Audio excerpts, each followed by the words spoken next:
નમસ્કાર વિદ્યાર્થી મિત્રો, ધોરણ 10 વિજ્ઞાન અને ટેકનોલોજી ચેપ્ટર નંબર 5 ભાગ નંબર 4 તત્વોનું આવર્તનીય વર્ગીકરણ. આપણે પ્રશ્ન નંબર 17 થી શરૂઆત કરીએ છીએ. પ્રશ્ન 17 શું કહે છે? આધુનિક આવર્ત કોષ્ટક વિશે સામાન્ય માહિતી આપો. અત્યાર સુધીના લેક્ચરની અંદર આપણે ભણ્યા ડોબરેનરની ત્રિપુટીનો નિયમ, ન્યુલેન્ડનો અષ્ટકનો નિયમ અને મેન્ડલનો આવર્ત કોષ્ટકનો નિયમ અથવા તો આવર્ત વિધેયનો નિયમ. પણ હવે આપણે આધુનિક આવર્ત કોષ્ટક વિશે ભણવાનું છે, જે છેલ્લું છે, લેટેસ્ટ ટોપ મોડલ છે અને એની અંદર તમામ સુધારાઓ થઈને આવેલા છે. તો ઈસવીસન 1913માં હેનરી મોસેલ નામના વૈજ્ઞાનિકે બતાવ્યું કે ભાઈ તમે તત્વના પરમાણુય દળની સરખામણીએ તત્વને ગોઠવો છો, એની કરતાં તત્વના પરમાણુય ક્રમાંકને આધાર લ્યો, આધારભૂત ગુણધર્મ લ્યો અને ગોઠવો તો તમારી પાસે વ્યવસ્થિત આવર્ત કોષ્ટક બનશે. ઈસવીસન 1913માં હેનરી મોસેલે શું દર્શાવ્યું કે ભાઈ તમે તત્વના પરમાણુય દળની સરખામણીએ તત્વનો પરમાણુય દળની સરખામણીએ ગોઠવો છો અત્યાર સુધી, પણ હવે તમે દળની જગ્યાએ પરમાણુ ક્રમાંક લે. પરમાણુ ક્રમાંક એટલે ખબર ને, પરમાણુમાં રહેલા પ્રોટોન અથવા ઇલેક્ટ્રોનની સંખ્યા, એને પરમાણુય ક્રમાંક કહેવાય. તો આથી મેન્ડેલિફનું જે આવર્ત કોષ્ટક હતું એની અંદર સુધારો કર્યો કે ભાઈ પરમાણુ દળની જગ્યાએ પરમાણુ ક્રમાંકને આધાર સ્વરૂપે લઈને આધુનિક આવર્ત કોષ્ટકની રચના કરવામાં આવી અને આ રચના સફળ હતી. આગળ તો આધુનિક આવર્ત કોષ્ટકનો જે નિયમ છે શું કહે છે જોઈએ. તો કે તત્વના ગુણધર્મ તેના પરમાણુય ક્રમાંકના આવર્તનીય વિધેય છે. તત્વના ભૌતિક અથવા રાસાયણિક ગુણધર્મ જે છે એ તત્વના પરમાણુ ક્રમાંકના આવર્તનીય વિધેય. આવર્તનીય વિધેય એટલે તત્વને તેના પરમાણુ ક્રમાંકના ચડતા ક્રમમાં ગોઠવવામાં આવે તો તત્વના તમામ ગુણધર્મ પુનરાવર્તિત થાય, એના આવર્તનીય વિધેય કહેવાય. આવર્તનીય એટલે એકની એક વસ્તુ વારંવાર પુનરાવર્તિત થવી.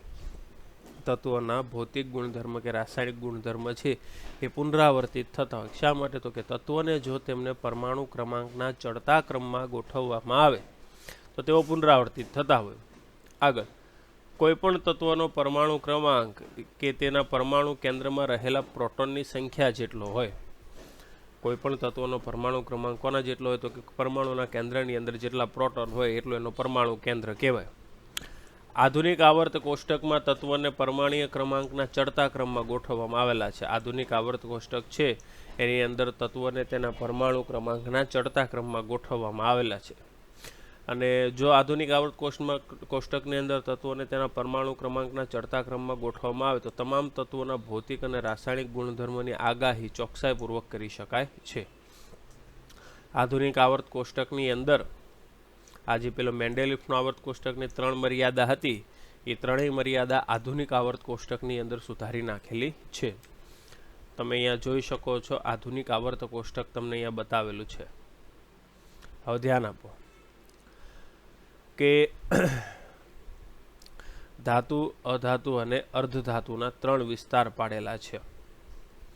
ધાતુ, અધાતુ અને અર્ધધાતુના કેટલા વિસ્તાર પાડેલા છે? 3 વિસ્તાર પાડેલા છે.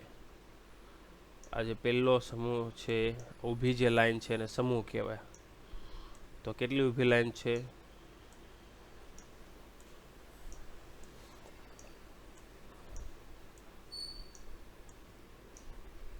દેખાય ને? આ બધા કોણ છે? સમૂહ છે. અને આ બધા સમૂહની અંદર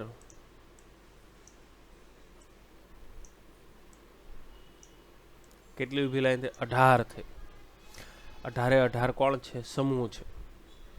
આડી લાઈનને આવર્ત કહેવાય. આ પહેલી આડી લાઈન ખ્યાલ આવી ગયો ને કઈથી ક્યાંથી ચાલુ થાય? બીજી આડી લાઈન, ભલે વચ્ચે ગેપ છે પણ એ સીધી લાઈન કહેવાય. આ ત્રીજી,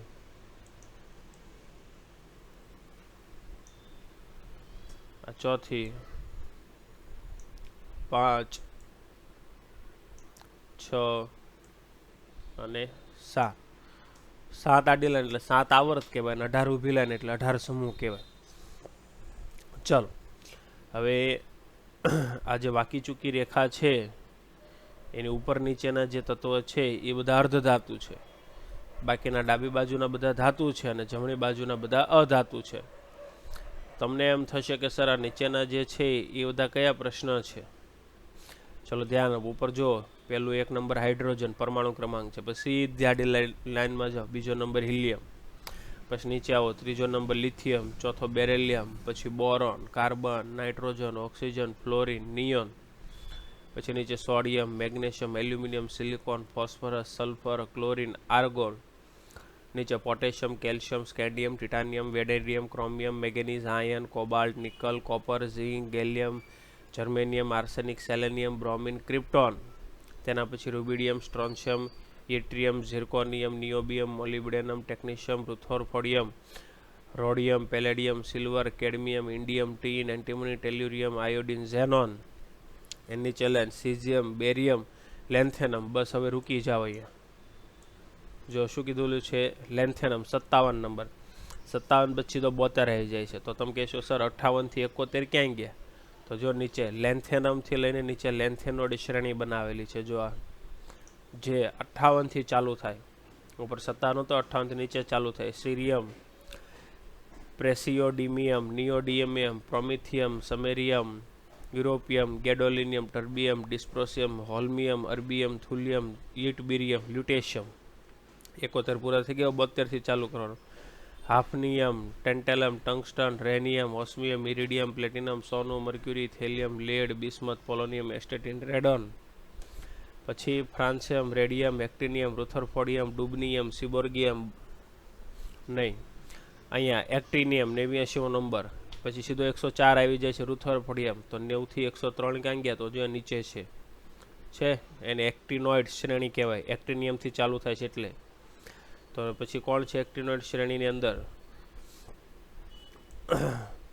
થોરિયમ, પ્રક્ટિયમ, યુરેનિયમ, નેપ્ચ્યુનિયમ, પ્લુટોનિયમ, અમેરિશિયમ, ક્યુરિયમ, બર્કેલિયમ, કેલિફોર્નિયમ, આઇન્સ્ટાઇનિયમ, ફર્મિયમ, મેન્ડેલિયમ, નોબેલિયમ, લોરેન્શિયમ. 103 પછી 104 શરૂ કરો. રુથરફોડિયમ, ડુબનિયમ, સિબોર્ગિયમ, બોરિયમ, હાસિયમ, મેટર્નિયમ, ડર્મિસ્ટિયમ, રોન્ટેજિનિયમ, કોપરનિશિયમ, નિહોનિયમ, ફ્લેરોવિયમ, મોસ્કોવિયમ, લિવરમોરિયમ, ટેનેસાઇટ અને ઓગ્નેસસ. તો આ ટોટલ 118 તત્વ થયા અને આવર્ત કોષ્ટક થઈ ગયું સંપૂર્ણ પૂરું. આમાં હવે નવા તત્વો ઉમેરવા માટે નવી નીચે આડી લાઈન ઉમેરવામાં આવશે. હવે ખ્યાલ આવી ગયો બધાને? ચાલો, તો આ હતું આપણું આધુનિક આવર્ત કોષ્ટક. ચાલો,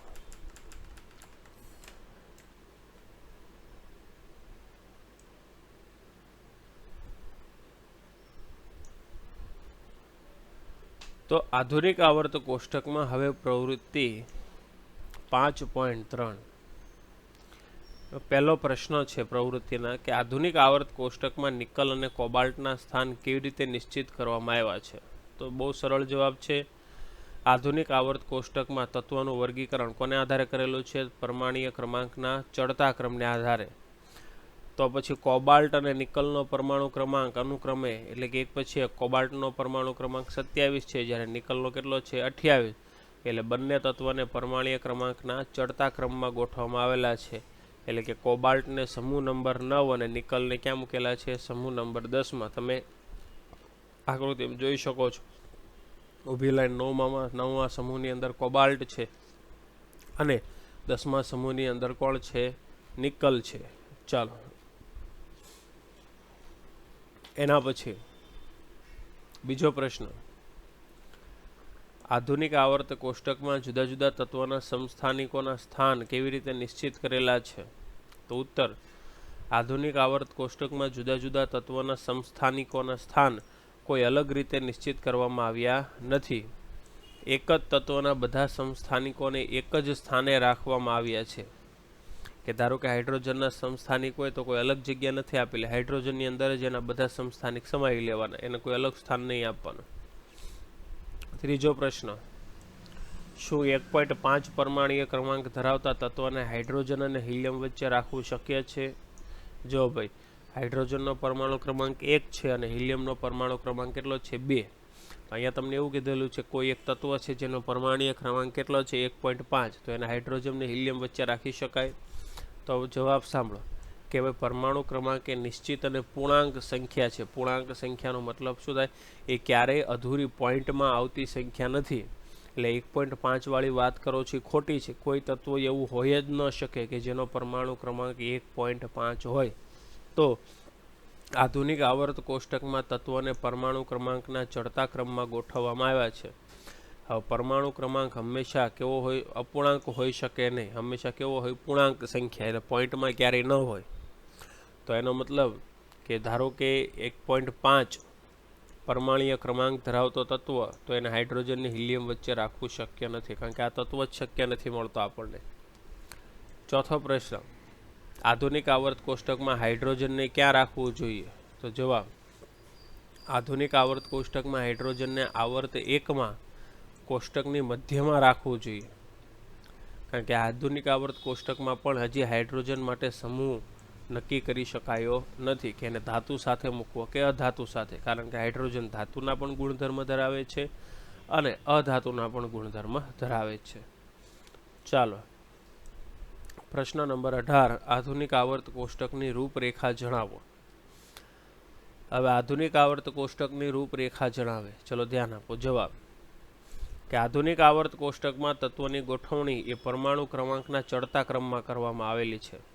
આધુનિક આવર્ત કોષ્ટકમાં તત્વોની ગોઠવણી કઈ રીતે કરવામાં આવેલી છે? પરમાણુ ક્રમાંકના ચડતા ક્રમમાં. એટલે કોઈ પણ તત્વનો પરમાણુ ક્રમાંક એ તત્વના કેન્દ્રમાં રહેલી પ્રોટોનની સંખ્યા જેટલો હોય. કોઈ પણ તત્વમાં જેટલા પ્રોટોન રહેલા હોય પરમાણુ કેન્દ્રમાં, એટલો એનો પરમાણુ ક્રમાંક હોય. અથવા પરમાણુમાં જેટલી સંખ્યા પ્રોટોનની હોય એટલી જ સંખ્યા કોની હોય? ઇલેક્ટ્રોનની. એટલે બેમાંથી તમે કોઈ પણ એક સંખ્યા લઈ શકો છો. આધુનિક આવર્ત કોષ્ટકમાં જે તત્વના પરમાણુઓની સૌથી બહારની કક્ષામાં ઇલેક્ટ્રોન રચના સમાન જોવા મળે એના આવર્ત કોષ્ટકના ઊભા સ્તંભોની અંદર ગોઠવવામાં આવ્યા છે, જેને સમૂહ અથવા કુટુંબ કહેવાય. આવર્ત કોષ્ટકમાં જેટલી પણ ઊભી લાઈન છે એને સમૂહ કહેવાય. સમૂહ અથવા તો સ્તંભ કહેવાય અથવા કુટુંબ કહેવાય. અને યાદ રાખો કે કોઈ પણ તત્વની બાહ્યતમ કક્ષામાં એક સરખા ઇલેક્ટ્રોન હોય તો એ બધા જ તત્વને એક જ સમૂહમાં ગોઠવવામાં આવે. ઉદાહરણ તરીકે જે 5 તત્વ કે 8 તત્વો એવા છે કે જેની બાહ્યતમ કક્ષામાં એક ઇલેક્ટ્રોન છે, તો એને પહેલા સમૂહમાં ગોઠવવાનો. 8 તત્વો એવા છે કે જેની બાહ્યતમ કક્ષામાં 2 ઇલેક્ટ્રોન છે, તો એ બધાને બીજા સમૂહમાં ગોઠવવાનો. એટલે જેટલી બાહ્યતમ કક્ષામાં ઇલેક્ટ્રોનની સંખ્યા તેટલા નંબરના સમૂહમાં તેને ગોઠવવામાં આવે. આવર્ત કોષ્ટકમાં તત્વોના ઊભા સ્તંભને શું કહેવામાં આવે છે? સમૂહ કહેવામાં આવે છે. અને આવર્ત કોષ્ટકમાં તત્વની આડી હરોળને શું કહેવાય? આડી લાઈન જેટલી છે એ બધાને શું કહેવામાં આવે? આવર્ત કહેવામાં આવે છે. શું કહેવામાં આવે છે? આવર્ત. આવર્ત કોષ્ટક જે છે એની અંદર ટોટલ આવર્ત કેટલા છે? 7 અને સમૂહ કેટલા છે? 18. કોઈ પણ આવર્ત કોષ્ટક હોય તો એમાં આવર્ત કેટલા છે? 7 અને તેની અંદર સમૂહ કેટલા છે? 18 સમૂહ આવેલા છે. ચાલો, તો એના પછી આગળ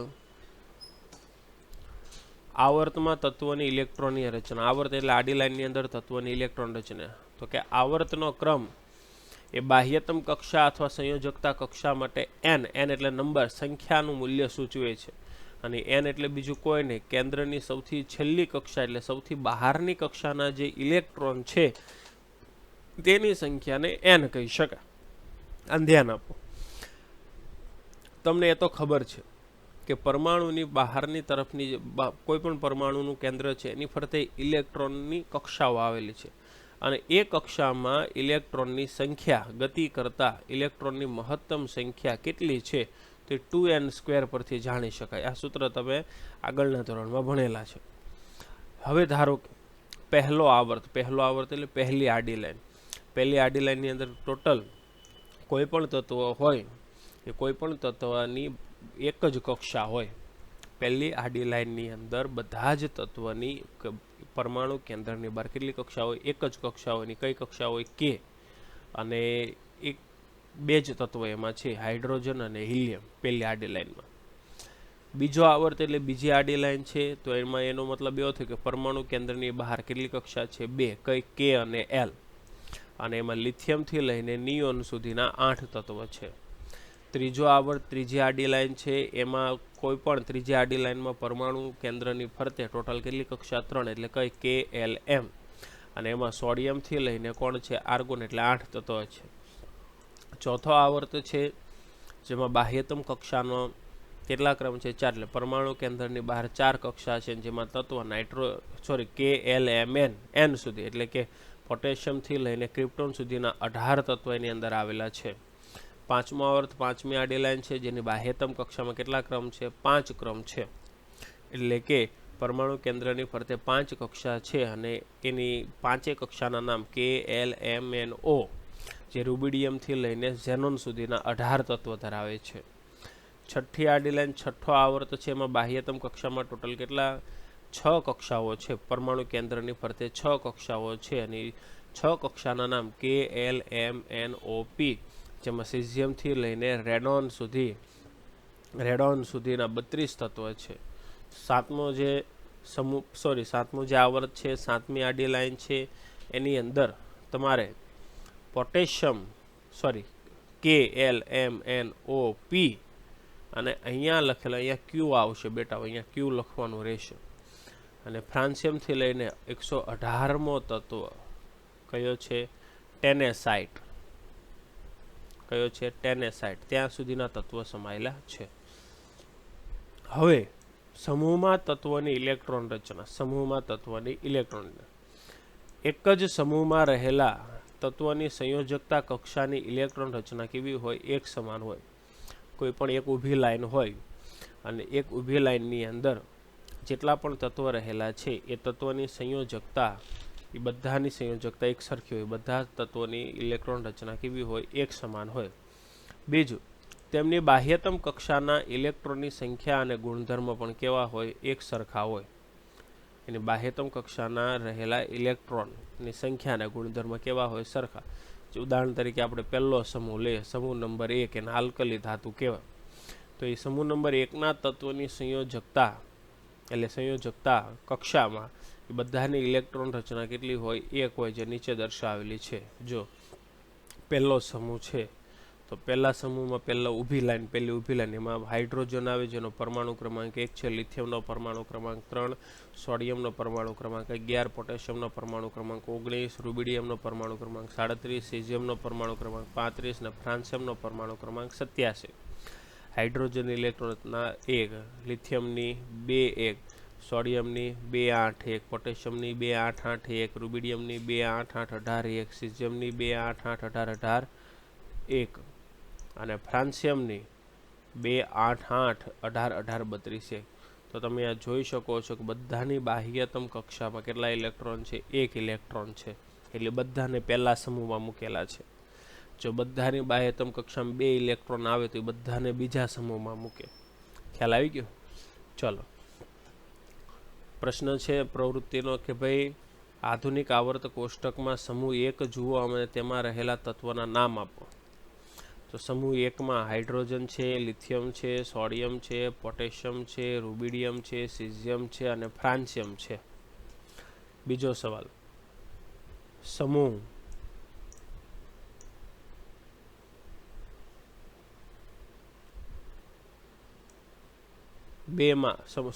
સમૂહ 1માં 3 તત્વોની ઇલેક્ટ્રોન રચના. સમૂહ 1ના પ્રથમ 3 તત્વ. તો સમૂહ 1નો પહેલો તત્વ કોણ આવે છે?